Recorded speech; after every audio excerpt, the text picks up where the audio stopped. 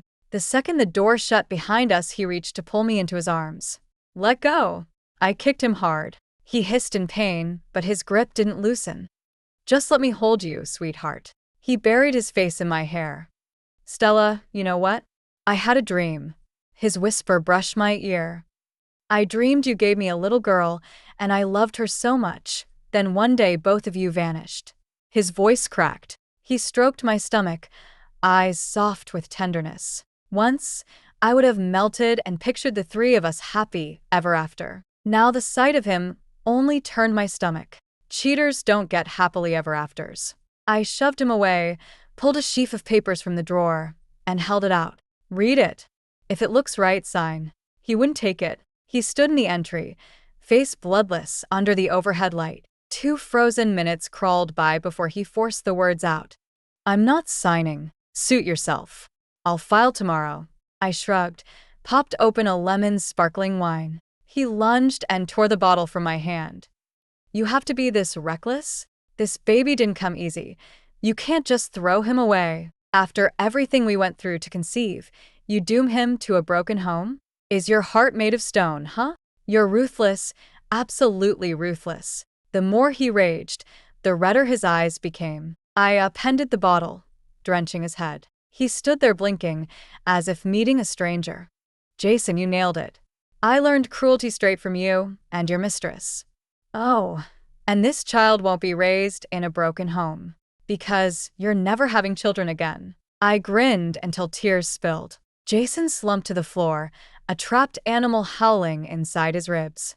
For a long moment he stared, lips trembling, speechless. At last a raw, broken roar tore through the quiet spring night. It was finished. Goodbye for good. For years later, I sold the house my parents left me and settled in Coral, the sleepy coastal town perfumed by seafood and beef hot pot stalls. Life was calm, content. I gave birth to my daughter, and my parents died young. The rest of my family is distant. After the divorce, I was alone in the world. Until one last impulse, let me keep her. Her features are my mirror, yet her expression carries the unmistakable shadow of the man I never want to mention again. She is the daughter he begged the universe for. Every week he flies here just to glimpse her. I ignore him, forbid her from going near him. The gifts and toys he brings land in the trash. He can only stand at a distance yearning. Sometimes, shameless, he edges closer and reaches for her. Back off, or I call the police. My daughter, too young to understand, just giggles and sticks out her tongue. His life has gone to pieces. Breyer told me a fire recently gutted Vance Harper's archives. The main server with critical files melted down. Investigators traced it to Holly snacking at her desk. Crumbs lured mice that gnawed wires. Holly was fired and sued for huge damages. Jason, who'd vouched for her, was stripped of his executive seat and exiled to a grinding, low-paid post. Heavy drinking has left him nearly sterile. This daughter is the only child fate will ever give him, and she will call another man dad. Stella. On the phone, Derek's warm voice carried a smile. Bring Anne to Fountain Plaza. It's her birthday, we're dining out. I blinked. Without Derek, I'd have forgotten. Ellis, listen to my brain. Totally slipped my mind. I dressed and in a ruffled cake skirt and wool coat, then walked her tiny hand toward the plaza. Mommy, where's Daddy? Daddy's waiting for us. We're having steak and ice cream. Sound good? Yay. She darted through the square like a freed sparrow, tossing handfuls of leaves at the sky. Fly, sweet girl. May every road ahead be smooth, every soul you meet be kind. Daddy. Her bright chirp rang out. I turned, and there he was, the last man I wanted to see, kneeling not far away. Anne's chubby legs carried her straight toward him. For one heartbeat, the scene matched a dream I'd cradled while I was pregnant.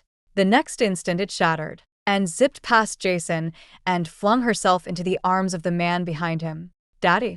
Daddy, she sang as Derek lifted her high. Perched on his shoulders, she beamed down at the world.